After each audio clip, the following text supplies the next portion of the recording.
క్రీస్తునందు ప్రియమైన సహోదరి సహోదరులారా, మన ప్రభువును రక్షకుడునైన యేసుక్రీస్తు వారి పరిశుద్ధ నామమున మీ అందరికీ నా హృదయపూర్వక వందనాలు తెలియజేస్తున్నాను. ప్రియులారా, నేను ఇవాళ ఒక అంశాన్ని మీ అందరి దృష్టికి తీసుకురావాలని ప్రయత్నం చేస్తున్నాను. ఎందుకో తెలియదు కానీ కాలం గడుస్తున్న కొద్దీ విశ్వాసులు అనబడేటటువంటి క్రైస్తవుల మీద తోటి మనుషుల దౌర్జన్యాలు అనండి, దాడులు అనండి, లేదా హత్యా ప్రయత్నాలు అనండి ఎక్కువైపోయింది. కారణం తెలియదు. ఎందుకనంటే క్రైస్తవ విశ్వాసంలో ఉన్నటువంటి మొట్టమొదట గుణం ఏంటంటే ప్రేమించటము, క్షమించటము, ఓర్చుకోవటం. ఈ 3 లక్షణాల వల్ల ఎవరికి ఎటువంటి ఇబ్బంది ఉండదు.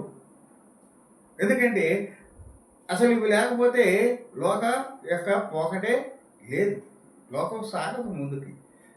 ఆ మూడిటిని బైబిలు లేదా పరిశుద్ధ గ్రంథంలోని ప్రవక్తలేమి, స్వయంగా ప్రభు అయిన యేసుక్రీస్తు వారేమి వీటి మూటి గురించి చెప్పారు.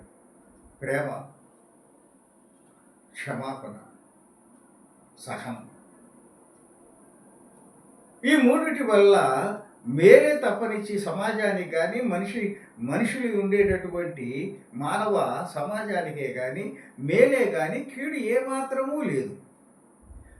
అయినప్పటికీ మరి ఎందుకు ఈ దాడులు జరుగుతున్నాయి అంటే దీనికి మొట్టమొదటి కారణం ఏంటంటే మతమౌఢ్యం. మౌఢ్యం అంటే మూర్ఖత్వం. మతము అంటే కులము, మతం గురించి ఇక్కడ మనం చెప్పుకోవాలి. ఎందుకంటే నేను దేవుని వాక్యాన్ని యూట్యూబ్ ద్వారా చాలా కాలం చెప్తున్నాను, కానీ నాకు ఎందుకో ఇవాళ ఏమిటి ఈ సూచనలు దేనికి మనకి వేదిక కనపడుతున్నాయి అంటే రెండవ రాకడకి కనపడుతున్నాయి. ఎందుకంటే నా నామమున సువార్తను బోధించే వారికి అనేక శ్రమలు ఉంటాయి, ఆఖరికి ప్రాణాలు పోయేటటువంటి హతసాక్షులుగా మారేటటువంటి పరిస్థితులు కూడా ఉంటాయని 1000 సంవత్సరాల క్రితమే ప్రభువు తన యొక్క శిష్యులకి చెప్పాడు. అలాగే తనని అనుసరించేటటువంటి వారికి చెప్పాడు. ఆ మాటలు నిజమవుతున్నాయా? ఒకవేళ మనము ఆ రీతిగా ఆలోచించినప్పుడు ప్రభువు రెండవ రాకడ సమీపంగా ఉందా అనిపిస్తుంది.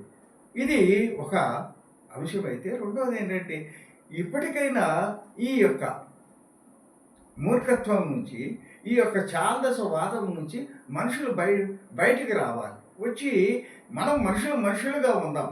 ఆది కాలంలో మనిషి జంతువులతో సమానంగా జీవించే కాలంలో ఈ కులములేయి, ఈ మతాలేయి, ఈ ఆధిక్యతలేయి, అందరము అదే ఒక గుంపుగా బ్రతికాం కదా.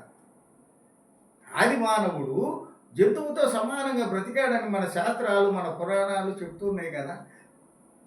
మనము మనిషిని ఆ రకంగానే చూసాము కదా. తర్వాత కాలంలో నాగరికత పెరిగి మనిషిలో ఉన్నటువంటి జ్ఞానము, జిజ్ఞాస పెరిగి ప్రశ్న అనేది మనిషి జ్ఞానములో ఉద్భవించినాకే ఇదిగో ఇంత ప్రగతిని సాధించాము. చివరికి ఈ ప్రగతి ఎక్కడికి వచ్చిందంటే మనిషి టాలరేట్ చేయలేనంత కఠినమైనటువంటి స్థితికి మనిషి పతనం అయ్యే దాకా మనం జ్ఞానాన్ని తీసుకున్నాం. ఆ జ్ఞానమే కంప్యూటర్ అయింది, ఆ జ్ఞానమే ఆటం బాంబు అయింది, ఆ జ్ఞానమే అణ్వాయుధమైంది, ఆ జ్ఞానమే ఇవాళ లోక వినాశనానికి కారణమవుతుంది. ప్రియులారా, గమనించండి, నేను ఈ మాటలు ఎందుకంటే ఇప్పుడు భారతదేశంలో పుట్టిన ప్రతి ఒక్కళ్ళము మనము భారతీయులు. We are just Indians. ఈ కులము, మతం అనేవి ఎలా వచ్చినాయో నాకు తెలిసిన పరిధిలో 2 మాటలు చెప్తాను. కులం అనేది ఒక సమూహాన్ని గుర్తించటం కోసము పెట్టుకున్నటువంటిది. కులం అనేది మనుషుల యొక్క సమూహాన్ని గుర్తించటం కోసము పెట్టుకున్నటువంటిది. మతము అంటే అభిప్రాయం. కొంతమంది వ్యక్తుల అభిప్రాయాలు ఒకే రకంగా ఉన్నప్పుడు వారందరూ కలిసి ఒక ప్రాంతంలో సహజీవనం చేసినప్పుడు వారు ఒక అభిప్రాయం కలిగిన వారిని దానిని మతం అంటాము, అభిమతం అంటాము. మీ అందరికీ తెలుసు తెలుగు మాటలు కానీ సంస్కృతంలో. సో ఈ మతం అనగా ఒక రకమైనటువంటి మైండ్ సెట్ ఉన్న వాళ్ళందరూ కలిసి ఒక సమూహంగా జీవించారు. అది ఆ అభిప్రాయాలు తర్వాత తర్వాత కాలములో ఒక రకమైనటువంటి ఒక వర్గంగా, ఒక వర్గానికి ప్రాతినిధ్యం వహించేటట్టుగా అవి తయారైనవి. మనం కూడా చూస్తాం పెళ్ళప్పుడు ఈ తాళిబొట్లు ఇవన్నీ ఎలా వచ్చినాయి, ఈ పసుపు వీటిని వాడటం ఎలా వచ్చినాయి, ఈ మామిడాకులే కట్టాలి ఇళ్ళకనేది ఎలా వచ్చింది,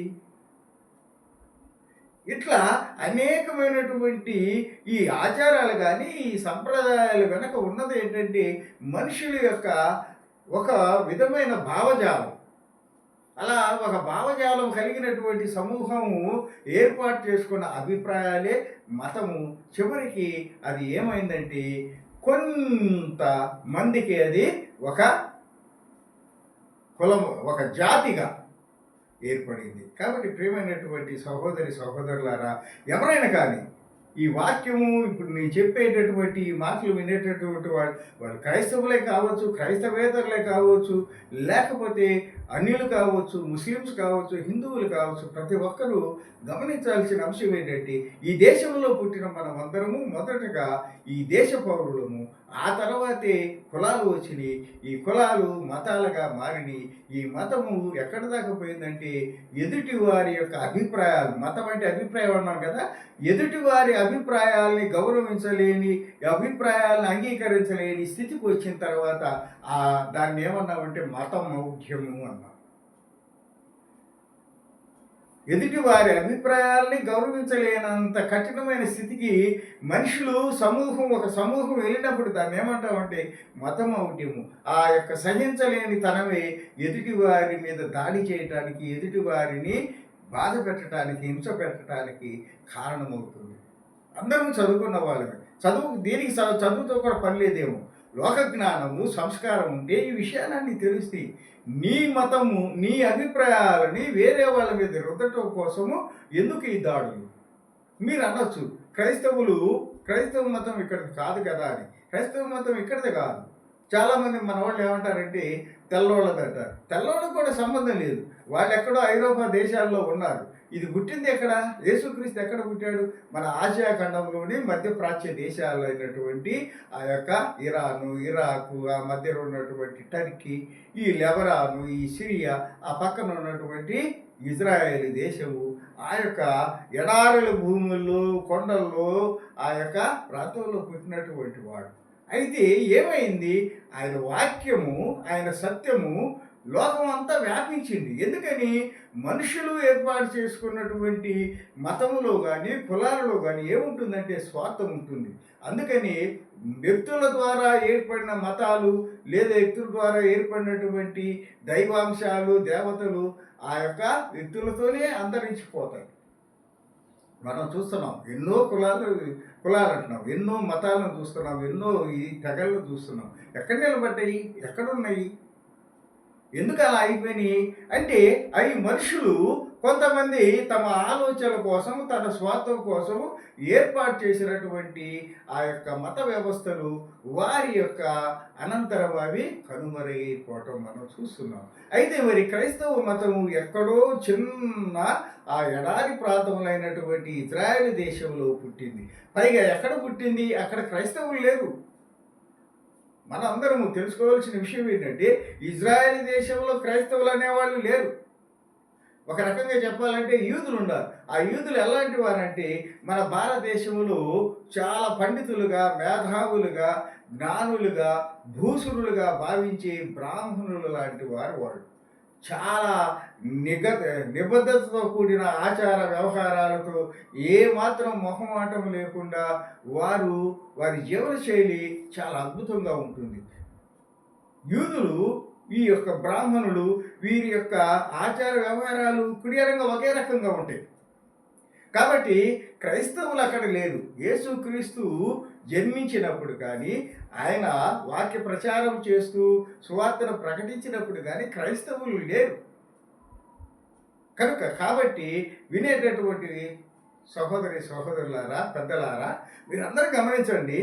యేసుక్రీస్తు మరణం ద్వారా, యేసుక్రీస్తు మరణం తర్వాత ఆయన దైవ కుమారుడని నమ్మటం ద్వారా, విశ్వసించటం ద్వారా, ఆయన ప్రవర్తించిన తీరు బట్టి, ఆయన చేసినటువంటి అద్భుత కార్యాలను బట్టి, ఆయన చూపిన ప్రేమ, కారుణ్యము, క్షమ, వీటన్నిటిని బట్టి, సహనాన్ని బట్టి ఏమైందంటే దేవుని యొక్క ఆ యొక్క ప్రత్యక్షత ఆయనలో కనపడింది. కాబట్టి చాలామంది ఆయన శిష్యులుగా మారారు.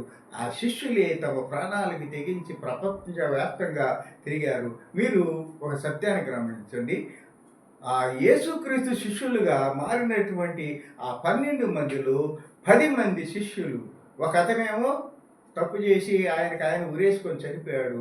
మిగతా 11 మందిలో 10 మంది ఆయన శిష్యులు 10 మందిని ఆ రోజుల్లోనే హత్యలు చేశారు, ఆ రోజుల్లోనే చంపేశారు. అక్కడ క్రైస్తవ మతం లేదు, క్రైస్తవుడు అనేవాడు లేదు.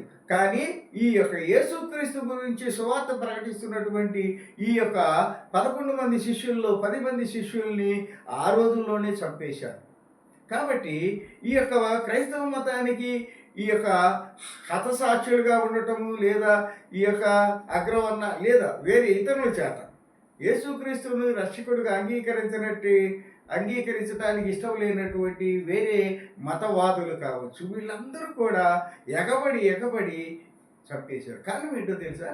వీళ్ళు ఎదురు తిరిగేవాళ్ళు కాదు.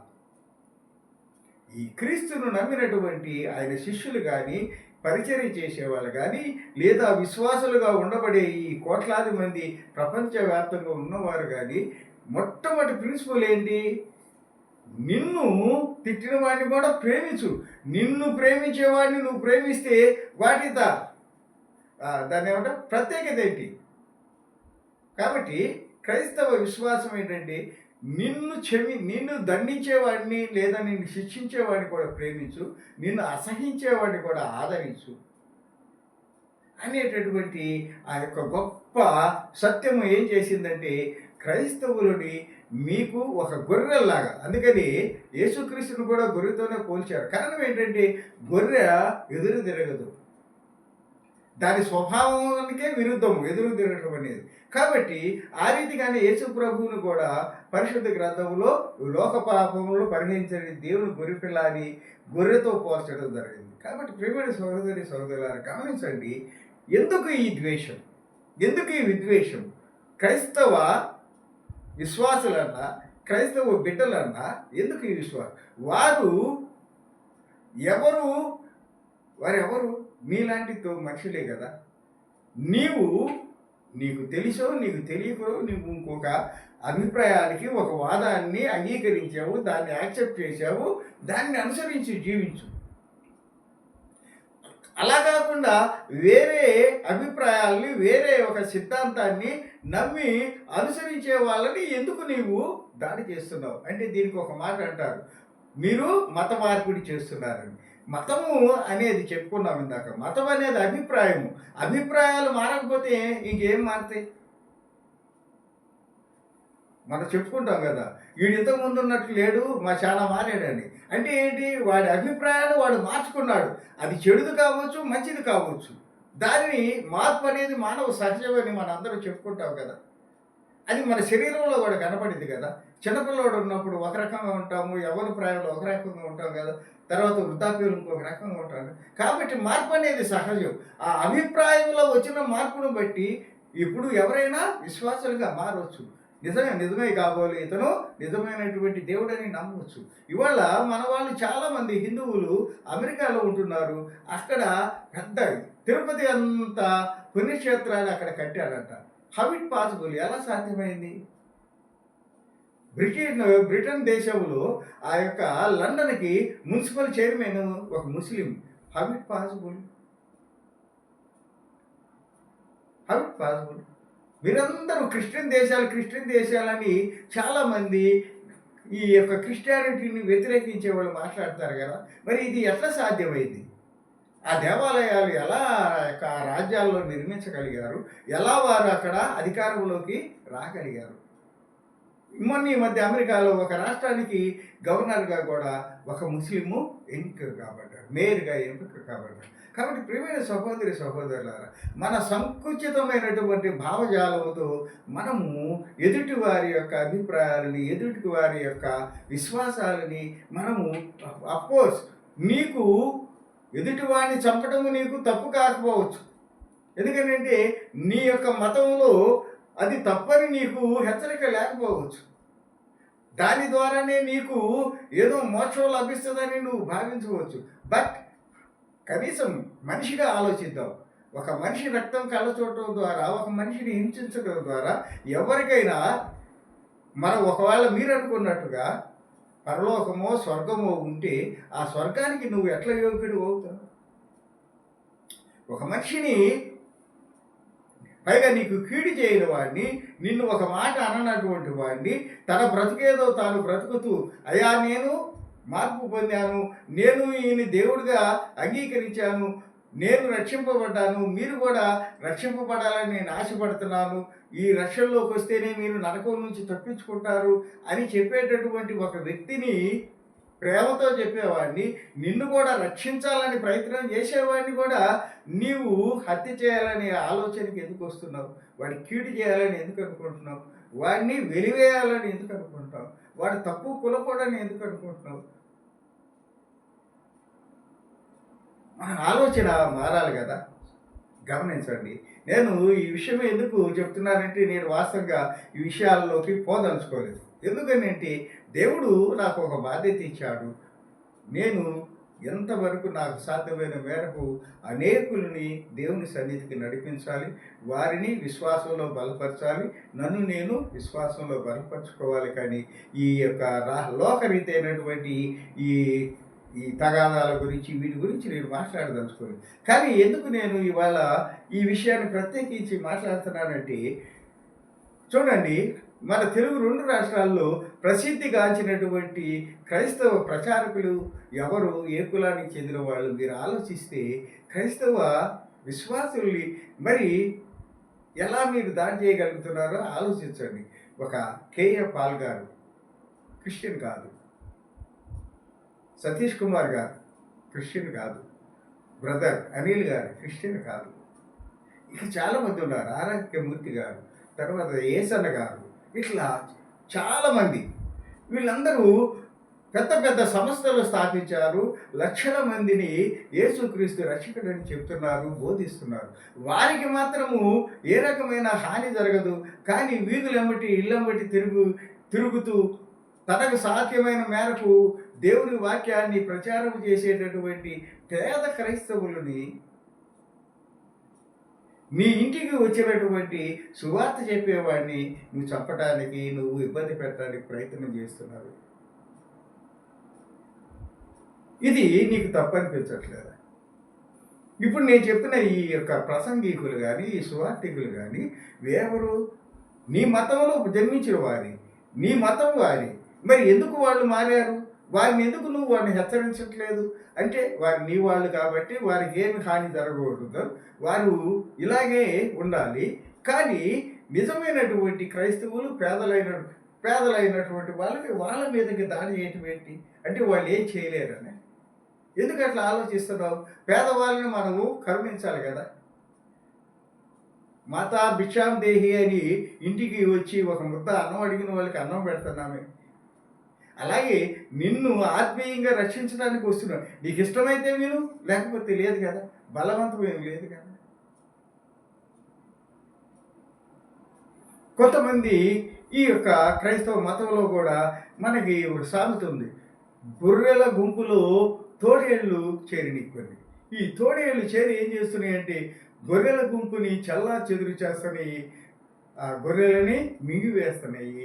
నిజమైనటువంటి గొర్రెలు మంద చిందరవందరైపోతుంది, తోడేళ్ళు రాజ్యం. ఎందుకంటే తోడేళ్ళు అంటే అవి రక్త మాంసాలని రుచి మరిగినటువంటి, అలాగే డబ్బు మీద, అధికారం మీద, హోదా మీద ఆశపడి ఈ క్రైస్తవ విశ్వాసాన్ని తమ ఆయుధముగా, యేసుక్రీస్తుని తమ రక్షకుడిగా ఒక కలరింగిస్తూ ఈ యొక్క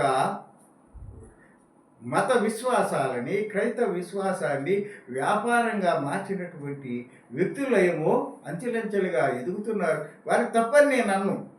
దేవుడు వారికి అవకాశం ఇచ్చాడు. లేకపోతే వాళ్ళు ఎలా రక్షణలోకి నడిపించబడతారు?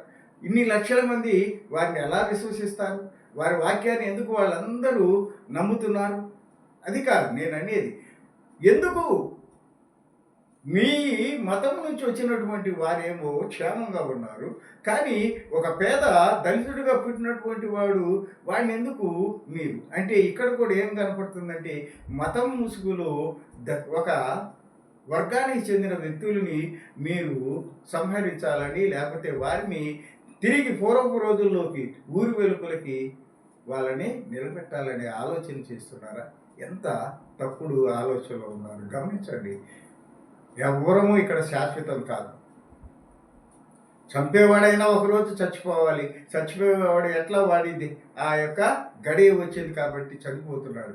కానీ చంపాలనుకున్న వాళ్ళు ఒక విశ్వాసాన్ని, ఒక అభిప్రాయాన్ని అనుసరించే వాళ్ళని లేకుండా చేయాలనుకున్న వాడు కూడా ఒకరోజు చచ్చిపోతాడు. ఇవాళ ఇశ్రాయేలు దేశంలో జరుగుతుంది ఏంటి? యూదులు అనేవాడు ఉండకూడదని ఆ చుట్టుపక్కల ఉన్నటువంటి దగ్గర దగ్గర 52, 53 ముస్లిం దేశాలు వాళ్ళ మీదకి ఎగబడతాయి. వాళ్ళని చంపాలని, వాళ్ళు లేకుండా చేయాలని ప్రయత్నం చేస్తుంది. ఎవరు వాళ్ళు? ఆ ముస్లిమ్స్ ఎవరు? ఆ యూదులు ఎవరు? సొంత అన్నదమ్ములు. సొంత అన్నదమ్ములండి. అబ్రహాం గారి హాగరుకు పుట్టినటువంటి ఇస్మాయిల్ సంతానము, అలాగే ఇస్సాకు సంతానము. వాళ్ళే యూదులంటే ఇస్సాకు సంతానము, ముస్లిమ్స్ అంటే ఇస్మాయిల్ సంతానం. సొంత అన్నదమ్ములు ఒక వంశాన్ని, ఒక తరాన్ని, ఒక వరవడిని లేకుండా చేయాలని ఇవాళ వారందరూ రక్త దాహంతో ఆ ప్రాంతాన్ని, మధ్యప్రాచ్య దేశం అంతా ఇప్పుడు చూడండి ఎంత భయంకరమైన పరిస్థితుల్లో ఉందో. నేను చెప్పొచ్చేది ఏమిటంటే, నేను కోరుకునేది కూడా ఏంటంటే, ఎవరి అభిప్రాయాల్ని ఎవరి యొక్క ఇష్టానుసారం వారికి జీవిస్తారు. నీకు కీడు కలిగినంత వరకు, నీకు నష్టం కలిగినంత వరకు దాని గురించి నువ్వు వేదన చెందాల్సిన అవసరం లేదు. రెండోది, మనం నమ్మే సిద్ధాంతం ఏంటి? కర్మ సిద్ధాంతం. ఎవడు చేసిన కర్మ వాడు అనిపిస్తాడని కదా. మరి వాడి కర్మ ఒకవేళ వాడు చేసింది తప్పైతే, దోషమైతే, నేరమైతే దేవుడే వాడిని శిక్షిస్తాడని విశ్వాసము, కర్మ సిద్ధాంతం మనకుంది కదా. మరి మనం ఎందుకు ఆ కర్మ సిద్ధాంతాన్ని మన చేతుల్లోకి తీసుకుంటున్నాం? కాబట్టి ప్రియమైనటువంటి వారులారా, వినేటటువంటి వారులారా, మనం ఏ మతమైనా కావచ్చు, ఏ కులమైనా కావచ్చు, వీఆర్ ఆల్ ఇండియన్స్. మనం భారతీయులు. ఇది అసలు ఎందుకు మనకు మనసులోకి రావట్లేదు? ఎందుకు మనకి మనుషులు ఇంతగా పతనం అయిపోయారు? చూడండి, నేను దీనికి సంబంధించి 2 వాక్యాలని మీతో పంచుకొని నేను ఈ యొక్క ప్రసంగాన్ని ముగిస్తాను. చూడండి,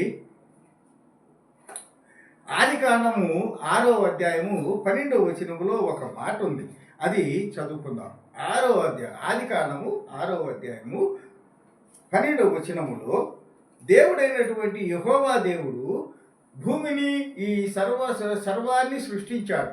యాజ్ పర్ బైబుల్, నేను బైబుల్ నమ్ముతాను కాబట్టి ఆ యొక్క పరిశుద్ధ గ్రంథపు వాక్యాన్ని అనుసరించి ఎందుకు మనుషులు ఇంత ద్వేషంగా మారారు, ఏ పరిస్థితులు ఇలా మనుషుల్ని పతనం చేశాయి, ఎందుకు ఇలా మనము వర్గాలుగా, మతాలుగా, కులాల వారిగా, ప్రాంతాల వారిగా విడిపోయి ఎందుకు ఒకళ్ళని అంటే పడని స్థితికి, ఒకళ్ళని ద్వేషించే స్థితికి, ఒకళ్ళని చంపుకునే అంత కఠినమైనటువంటి కాఠిన్యపు స్థితికి ఎందుకు మనం వచ్చామంటే, ఇదిగో దేవుని పరిశుద్ధ గ్రంథములోని ఆదికాండం 6వ అధ్యాయంలో 12వ వచనంలో ఒక మాట ఉంది. అది నేను చదువుతాను చూడండి. దేవుడు భూలోకమును చూసినప్పుడు అది చెడిపోయి ఉండింది. దేవుడు భూలోకమును చూసినప్పుడు అది చెడిపోయి ఉంది. అంటే అంతకుముందు బాగుంది. దేవుడు భూమిని సృష్టించినప్పుడు ఇట్ ఈస్ వెరీ బ్యూటిఫుల్. ఎందుకని? భూమిని సృష్టించాడు, ఆకాశాన్ని సృష్టించాడు, సముద్రంలోని జలచరాలని, భూమి మీద పండే ప్రతి పంటని, విత్తనం ఇచ్చేదాన్ని అన్నిటినీ అద్భుతంగా సృష్టించాడు. సృష్టించిన తర్వాత ఏం చేశాడు? వీటన్నిటినీ అనుభవించటానికి, వీటన్నిటిని ఆస్వాదించటానికి, వీటన్నిటి మీద అజమాయిషీ చేయటానికి తన రూపంలో, తన స్వరూపంలో మట్టితో ఒక బొమ్మను చేసి దానికి ప్రాణం పోసి నరుడని పేరు పెట్టాడు. ఆయన జీవవాయువు ఊదినప్పుడు మనిషి జీవాత్మగా సజీవుడిగా నిలబడ్డాడు. ఇది మనిషి పుట్టుక బైబిల్ ప్రకారం. అలా పుట్టినటువంటి మనిషికి సర్వాధికారాలు ఇచ్చాడు. ఇదిగో అందమైనటువంటి సృష్టిని ఇచ్చాడు. ఏమి కావాలంటే అది తినమన్నాడు. మీరు గమనించండి, అప్పుడు పుట్టినటువంటి తొలి మనిషికి కానీ, అతని ఎముక నుంచి తీసినటువంటి స్త్రీకి కానీ మరణమే లేదు. మరి ఎక్కడి నుంచి వచ్చింది మనిషికి మరణం అంటే? ఆజ్ఞాతిక్రమం. దేవుడు చెప్పినటువంటి ఆజ్ఞ అతిక్రమించటం ద్వారా మనుషులకు పాపం వచ్చింది. ఆ పాపము మరణానికి తీసుకెళ్ళింది నిన్ను. అంతకుముందు మరణమే లేదు, కానీ నీ యొక్క పాపం, మనిషి చేసిన పాపం వల్ల మనందరికీ ఆ యొక్క మరణము సంప్రాప్తించింది. కాబట్టి ప్రియమైనటువంటి వారలారా, వినండి ఈ వాక్యము.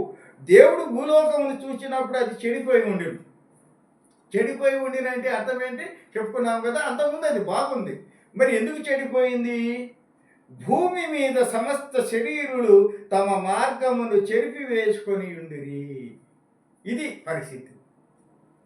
బిడ్డలు పుట్టినప్పుడు చాలా చక్కగా ఉంటారు, అందంగా ఉంటారు, అందరి ప్రేమను ఆప్యాయతను పొందుతారు. కానీ పెరిగివాడు పెద్దవాడు అయ్యేసరికి వాడిలో మనం ఊహించినటువంటి, మనం అనుకున్నటువంటి అనేక కోణాలు కనపడినప్పుడు మనం వాడిని చూసి కన్నీరు కారుస్తాం. ఏంటి నా బిడ్డ ఇలా అయిపోయాడు, నేను వీడిని ఎంత ప్రేమగా పెంచుకున్నాను, ఎంత అపురూపంగా చూసుకున్నాను, కానీ వీడు పెరిగి పెద్ద అయ్యేసరికి ఇంత దౌర్భాగ్యుడయ్యాడేంటి, ఇంత భ్రష్టుడయ్యాడేంటి. అదే ఆడపిల్ల అయితే ఎందుకు ఇంత క్యారెక్టర్ లేకుండా ఈ పిల్ల తయారైంది, మన ఇంటి పరువు తీసింది, మన ప్రతిష్ట తీసింది అని బాధపడతారు. చూసావా? అలాగే మనల్ని అందరినీ సృష్టించినటువంటి ఆ తండ్రి అయినటువంటి దేవుడు భూలోకమును చూసినప్పుడు ఏముంది? భూమి మీద సమస్త శరీరులు, ఒకళ్ళ కాదండి, ఇక్కడ కులం పేరు రాయలేదు, మీరు గమనించాలి. ప్రియమైనటువంటి వారులారా, మీరు గమనించాలి. సమస్త శరీరులు అన్నాడే కానీ వారు ఆ కులపు వాళ్ళు, వీరు ఈ కులపు వాళ్ళు, వాళ్ళు ఈ మతం వాళ్ళు, అక్కడున్న వాళ్ళు ఈ మతం వాళ్ళు, వాళ్ళు తెల్లోళ్ళు, వీళ్ళు నల్లోళ్ళు, వీళ్ళు కర్రోళ్ళు అని ఎక్కడ మెన్షన్ చేయలే. దేవుడు అలా నీలాగా నాలాగా సంకుచితంగా చూసేవాడు కాదు. ఎందుకని? కాకి పిల్ల కాకికి ముద్దు. నల్లగా పుట్టిన బిడ్డని కన్న తల్లి కన్న తండ్రి వదిలిపెడతారండి? లేకపోతే ఎర్రగా ఉన్న వాళ్ళే బిడ్డలండి? కాదు కదా. రూపంతో ఇక్కడ సంబంధం లేదు. అలాగే కులంతో, మతంతో దేవుడికి సంబంధం లేదు. నీవు నేను ఏర్పాటు చేసుకున్నాయి. కులం అంటే చెప్పుకున్నాం మనం మన గుర్తింపు కోసం, మతం అంటే చెప్పుకున్నాం అది అభిప్రాయం. అభిప్రాయాన్ని అనుసరించి విశ్వసించే వాళ్ళంతా ఒక గ్రూప్గా ఉన్నప్పుడు అది ఒక మతంగా, ఒక జాతిగా మనం చెప్పుకున్నాం. కాబట్టి ఇక్కడ ఏం చెప్తున్నాడు? భూమి మీద సమస్త శరీరులు తమ మార్గమును చెరిపి వేసుకొని భ్రష్టులు అయిపోయారు. ఇవాళ కూడా అదే పరిస్థితిలో ఉన్నాం. ఎవరైనా సరే నిన్నటికంటే ఈ రోజు బాగలేదనేవాడే కానీ నిన్నటికంటే ఈ రోజు బాగుంది, రేపు ఇంకా బాగుంటుంది అని మనిషి ఎవరైనా ఉన్నారా? వాదం కోసం, అంటే ఏదో మాట్లాడాలి కాబట్టి మాట్లాడటం కోసం ఇవాళే నాకు బాగుంది, నిన్నటికంటే రేపు ఇంకా బాగుంటుంది అనేవాళ్ళు ఉంటే ఉండొచ్చు. కానీ 99.99 మంది చెప్పే 99 మంది చెప్పే మాట ఏంటో తెలుసా? ఆ రోజులే మంచివి, గడిచిపోయిన రోజులే మంచి. ఆ గడిచిపోయిన కాలంలో పుట్టిన జనమే మంచివాడు. వాళ్ళందరూ ఎంత సుఖంగా బతికారు, ఎంత ప్రశాంతంగా బతికారు, ఎంత ఆత్మీయంగా బ్రతికారు, ఎంత ప్రేమ బంధాలతో బ్రతికారు, ఉమ్మడి కుటుంబాలు కలిగి జీవించారని మనమే వాళ్ళ గతించిన కాలం గురించి గొప్పగా చెప్పుకుంటాం. కానీ ఇక్కడ ఏం చూశాడు ప్రభువు? దేవుడైనటువంటి యెహోవా దేవుడు ఏం చూశాడు? సమస్త శరీరులు తమ మార్గములు చెరిపి వేసుకొని ఉండిరి. దేవుడు చెప్పినటువంటి, దేవుడు నిర్దేశించినటువంటి మార్గాన్ని భ్రష్టులు చెరిపేసుకొని వాళ్ళ ఇష్టానుసారంగా జీవించడం మొదలుపెట్టారు. మనం చూస్తున్నాం కదా, ఇంటి దగ్గర బయలుదేరేటప్పుడు పిల్లలు ఒక రకంగా ఉంటారు, ఇల్లు దాటిన కాడి నుంచి వాళ్ళ యొక్క తీరు ఒక రకంగా ఉంటుంది. అలాగే యజమానులమైనటువంటి వాళ్ళం కూడా ఇంట్లో భార్య పిల్లల ముందు ఒక రకంగా ఉంటాము, బజారుకు వచ్చినాక ఇంకొక రకంగా ఉంటాం. అలాగే మనం ఉన్నంతసేపు భార్య ఒక రకంగా ఉంటుంది, మనం అందరం వెళ్ళిపోయిన తర్వాత ఇట్లా మనుషులం ఏంటంటే మనం కనిపించేది ఒకటి, చేసేది ఒకటి. అలాగే మనుషులని సృష్టించినప్పుడు దేవుడు వాళ్ళకి నిర్దేశించినటువంటి ఆ మార్గాలన్నిటినీ చెరిపివేసుకొని ఏమైపోయారు? భ్రష్టుడైపోయారు. కాబట్టి అప్పుడు దేవుడు ఏం చేశాడంటే వాళ్ళందరినీ ఆ పాపంతో నిండిపోయిన ఆ వ్యవస్థని చూసి ఆయన బాధపడి, కోపపడి జలప్రళయం ద్వారా ఆనాటి జనాన్ని చంపివేశాడు. అయితే చంపివేసిన తండ్రి బాధపడ్డాడు. ఎందుకని? ఏ కన్న తండ్రి, ఏ కన్న తల్లి తన బిడ్డ ఎంత పనికిమాలినోడైనా, ఎంత దౌర్భాగ్యుడైనా చంపాలనుకోదు. ఏదో ఇవాళ కాకపోతే రేపైనా, రేపు కాకపోతే ఎల్లుండైనా మారతాడనే ఆశ ఉంటుంది. ఎందుకంటే తమ శరీరాన్ని, రక్త మాంసాలని వాడికి పంచి బిడ్డగా పుట్టినటువంటి వాడు కాబట్టి ప్రియమైన సహోదరులారా వినండి. ఇక్కడ కూడా ప్రభువు ఒక రకమైనటువంటి ఆలోచనతో ఆ యొక్క సృష్టిని మొత్తాన్ని, మనుషులందరినీ జలప్రళయం ద్వారా చంపివేశాడు. కానీ తర్వాత ఆయన బాధపడి ఇంకెప్పుడు జలప్రళయం ద్వారా నేను ఇది చేయననుకొని మళ్ళీ జనము సృష్టి జరిగింది. ఎందుకంటే ఒక 8 మంది నోవహు అనే కుటుంబం మిగిలింది. ఆయన కోడళ్ళు, కొడుకులు, ఆయన భార్య భర్తలు వాళ్ళు వాళ్ళలో ఉన్నారని ఇవన్నీ మనకు తెలుసు. ఇప్పుడు మనం ఎందుకంటే ఎక్కువ సమయం లేదు కాబట్టి ఇప్పుడు ఆ తర్వాత ఈ నోవహు కుటుంబం ద్వారా మళ్ళా భూమి అంతా లోకమంతా జనంతో విస్తరించింది. అలా విస్తరించిన తర్వాత ఏమైందంటే మళ్ళా పాపము ప్రబలిపోయింది. మనిషి బుద్ధి ఎప్పుడు కుక్కతో ఒక వంకర అంటాం చూసారా? అలాగా మనిషి ఒకప్పుడు ఒక రకంగా ఉంటాడు. ఒక స్థాయి దాటిన కాడి నుంచి వాడి బుద్ధే ఒకరి బుద్ధి అయిపోతుంది. తెలియకుండానే ఆ యొక్క పాపం మార్గంలో పడిపోతాడు. దీనికి కారణం ఏంటంటే పరలోకం నుండి పడద్రోయబడినటువంటి సాతాను. వాడి ఉద్దేశం ఏంటి? నేను ఎంతో అద్భుతమైనటువంటి పరలోక రాజ్యంలో దేవుడి తర్వాత దేవుడిగా ఉండేటటువంటి నేను ఇదిగో ఈ పాతాళంలోనికి పడవేయబడ్డాను కాబట్టి ఇదిగో ఈయనందరూ వీళ్ళని తన బిడ్డలు నా బిడ్డలు అంటున్నాడు కదా, ఈ బిడ్డల్ని పరలోకం వెళ్లకుండా నాతో పాటు వాళ్ళ చేత పాపాలు చేయించి నాతో పాటు నరకలోకం తీసుకెళ్తే అప్పుడు నేను ఆయనని ఓడించలేకపోయినా, ఆయన్ని గెలవలేకపోయినా, అందుకు ఆయన బిడ్డల్ని నరకం తీసుకురావడం ద్వారా ఆయన నేను బాధ పెట్టిన వాడిని అవుతాను. ఆయన మీద నేను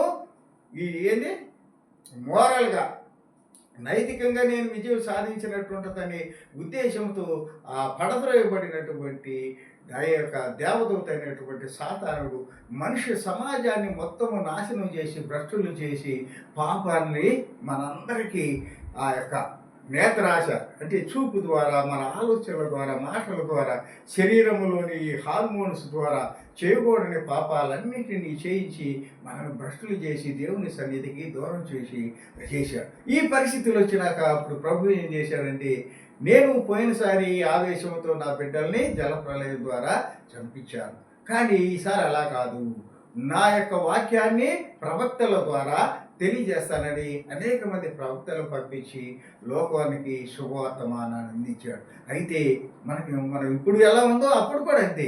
ఆ శుభవర్తమానం చెప్పడానికి వచ్చిన ప్రవక్తల్ని కొంతమందిని చంపారు, కొంతమందిని హింసించారు, కొంతమంది అసలు వారిని పట్టించుకోలేదు.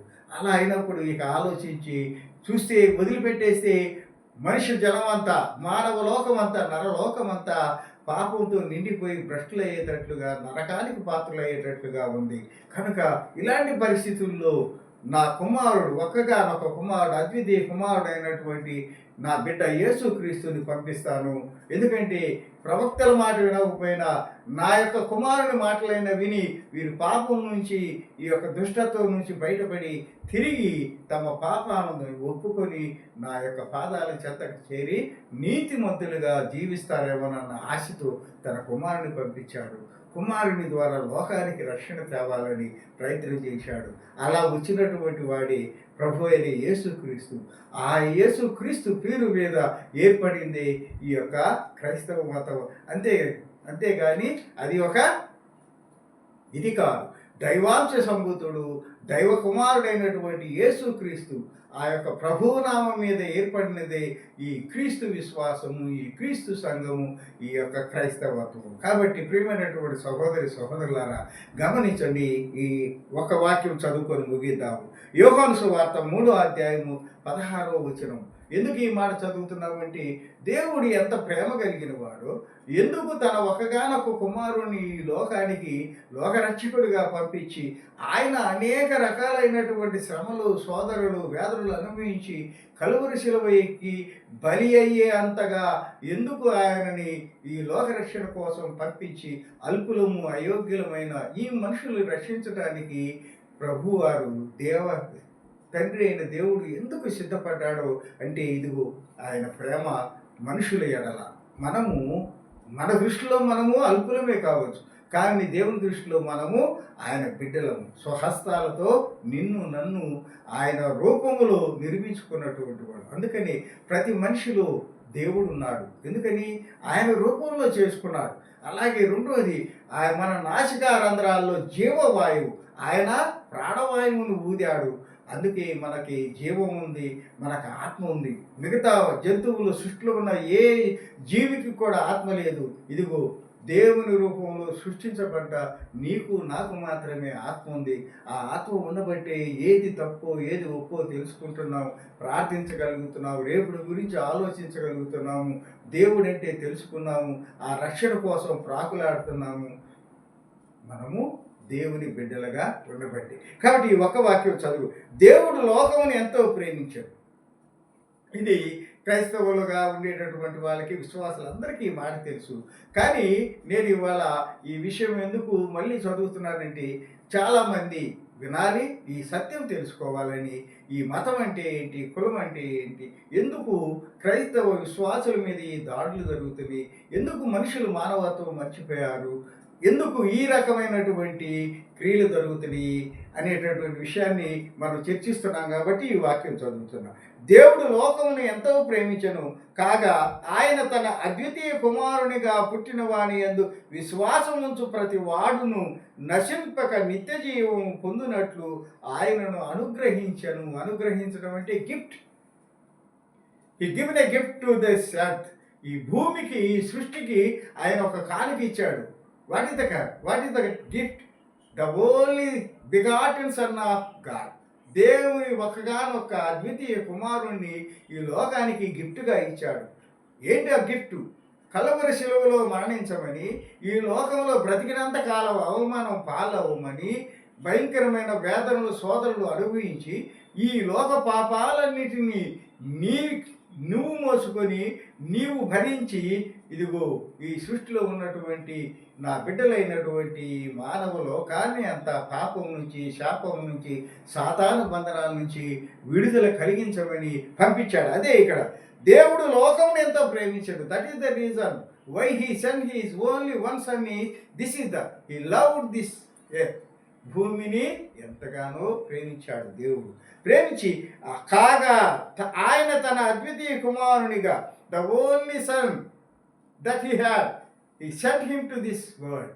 ఆయన తన ఒక్కగానొక్క కుమారుని ఈ లోకానికి సేవియర్, రక్షకుడిగా పంపించాడు. రక్షకుడు అంటే అర్థం ఏంటి? ఒక ప్రమాదంలోనూ ఒక ఇబ్బందులో ఉన్న వ్యక్తిని కాపాడేవాడిని రక్షకుడు అంటాం. We are all in that dangerous condition. ఆ భయంకరమైన పరిస్థితుల్లో ఉన్నావు. What is that? ఏంటా భయంకరమని? పాపములో మునిగిపోయాము. మన మనసాక్షిని చంపుకొని లోకరీతిగా భ్రష్టత్వంలో బ్రతుకుతున్నాం.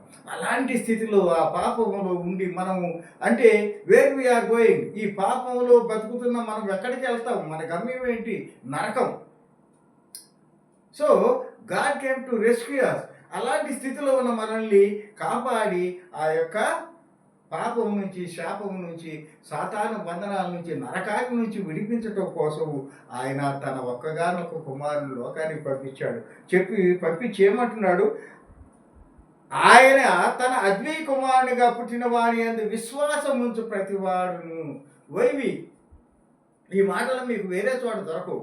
విశ్వాసము, రక్షణ, నిరీక్షణ అనే మాటలు ఒక పరిశుద్ధ గ్రంథంలోనే, ఒక క్రైస్తవ విశ్వాసంలోనే కనపడతాయి. ఎందుకనంటే విశ్వాసము మీదే రక్షణ మీదే, నిరీక్షణ మీదే యేసుక్రీస్తు అనబడేటటువంటి ఆ మూలరాయి ఏర్పాటయింది. ఇది దేవుని ప్రణాళిక అయి ఉన్నది. ఆ దేవుని ప్రణాళిక ప్రకారము యేసుక్రీస్తు ఈ లోకానికి వచ్చాడు. ఆయన నామమందు విశ్వాసముంచు ప్రతి వాడును నశింపక is not going to destroy. అతను నశించడు. ఎందుకని? When we believe, when you got faith, నువ్వు విశ్వాసం పొందినప్పుడు, ఆయనను రక్షకుడుగా నువ్వు అంగీకరించినప్పుడు ఏమవుతుంది? నాశనం అనేది నీ దగ్గరికి రాదు. నాశనం అనేది నీ దగ్గరికి రాదు. నువ్వు నరకానికి పోవు. నీవు నశించవు. నీ ఆత్మ నశించదు. నశించడం అంటే ఎవడమైనా సరే చచ్చిపోయినాక మట్టిలో పాతేస్తే నెలకో 2 నెలలకో శరీరం అంతా మట్టి అయిపోయింది. అలాగే ఇంకొక మతాచారం ప్రకారం తగలబెడితే గంటలో బూడిదైపోయింది. అది భౌతికమైన నాశనం. కానీ ఇక్కడ దేవుని వాక్యం చెప్పేది ఏంటంటే ఆత్మనాశనం. మనం ఆత్మలో నశించిపోకుండా మనల్ని కాపాడటానికి, ఆ యొక్క నరకాగ్ని నుంచి మనల్ని తప్పించి నిత్య జీవులోనికి తీసుకెళ్ళడానికి తన కుమారుని పంపించాడని వాగ్దానం చేస్తున్నాడు. కాబట్టి దేవుని మాట ఏంటంటే, అలా పుట్టినటువంటి అద్వితీయ కుమారుడుగా పుట్టిన వారి యందు విశ్వాసం ఉంచు ప్రతి వాడును, ఆయన నామమందు విశ్వాసం ఉంచు ప్రతి వాడును నశింపక నిత్య జీవము పొందినట్లు ఆయనను అనుగ్రహించను. అందుకు ఆయనను మనకి కానుకగా పంపించాడు. What is the gift? మనల్ని రక్షించే గిఫ్ట్, మనల్ని కాపాడే గిఫ్ట్, నరకాల నుంచి, శాపం నుంచి, సాతాను బంధనాల నుంచి మనల్ని కాపాడే గిఫ్ట్. కాపాడటమే కాదు, is going to take us to heaven. మనల్ని నిత్య జీవంలోనికి, పరలోక రాజ్యానికి తీసుకెళ్ళటానికి ఆయనను మనకి కానుకగా సమర్పించాడు. అయితే మనకి ఆయన కానుకే, కానీ ఆయన జీవితం మొత్తము భయంకరమైన వేదనలు, శోధనలు, భయంకరమైనటువంటి కష్టాలు పడ్డాడు. చివరికి కొరడా దెబ్బలు, ముళ్ళ కిరీటము, బల్లెపు పోట్లు, సిలువ మోయటము, మేకులు కొట్టించుకొని, దాహం అంటే తాగటానికి పనికిరాని చిరకను అందుకునే పరిస్థితుల్లో ఆ రకమైన భయంకరమైన వేదనలు అనుభవించి, నా తండ్రి వీరేం చేస్తున్నారో వీరెరుగురు గనక క్షమించమని తనను హింసించి చంపడానికి ప్రయత్నం చేస్తూ శిలువ మీద పెట్టినటువంటి వారిని కూడా రక్షించమని, క్షమించమని ప్రార్థన చేసినటువంటి దేవుడు నిన్ను నన్ను రక్షించడానికి కలువరి శిలువ యాగం చేసిన ఆ దేవుడు, ఆ యొక్క విశ్వాసము, ఆ ప్రేమ, ఆ కారుణ్యము, ఆ క్షమ, ఆ సహనము ఈ లోకానికి అందించినటువంటి దేవుడు.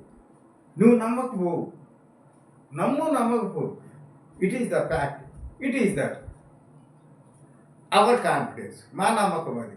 కాబట్టి నీ తోటి మనుషులము మేము, నీతో పాటు ఈ భూమి మీద పుట్టినటువంటి వాళ్ళము, భారతీయులమైనటువంటి మనము అన్నదమ్ముల్లాగా కలిసి ఉండాలి. ఎవరి అభిప్రాయాలు వాళ్ళవి, ఎవరి యొక్క ఇష్టాలు వాళ్ళవి. నరకమా పరలోకమా అనేది నీ విశ్వాసము, నీవు నమ్మేటటువంటి, నువ్వు దేవుడు అనుకుంటున్నటువంటి వాడు ఏర్పాటు చేసేది. నేను దేవుడు అనుకుంటున్నవాడు నాకు ఇచ్చేటటువంటిది ఆ భాగ్యము. కాబట్టి ప్రియమైనటువంటి వాళ్ళారా, వినేటటువంటి ఈ యొక్క యూట్యూబ్ ద్వారా వింటున్నటువంటి వారు మనందరము టోటల్గా అన్నదమ్ములము, భారతీయులము, సహోదరులు. ఆ విశ్వాసంతో, ఆ ప్రేమానురాగాలతో జీవిద్దాము. కులాలను బట్టి, మతాలను బట్టి, మన యొక్క మూలమైనటువంటి మనందరము మనుషులం అనేటటువంటి ఆ యొక్క మానవతా భావాన్ని మర్చిపోతే మనము పశువులతోనూ జంతువులతోనూ సమానం అవుతాము. అట్టి స్థితిని మనం ఎవరూ పొందకూడదు. మనుషులుగానే బ్రతుకుదాము, మనుషులుగానే జీవిద్దాము, మానవత్వాన్ని కలిగి బ్రతుకుదాము, ప్రేమను పంచుదాము, క్షమని ఆచరిద్దాము. ఈ కొద్ది మాటలు మీ అందరూ విని దీనిలో ఉన్న సత్యాన్ని గ్రహించాలని నేను ఎంతగానో మనస్ఫూర్తిగా కోరుకుంటూ ఈ కొద్ది మాటలు ముగిస్తున్నాను. God bless you all.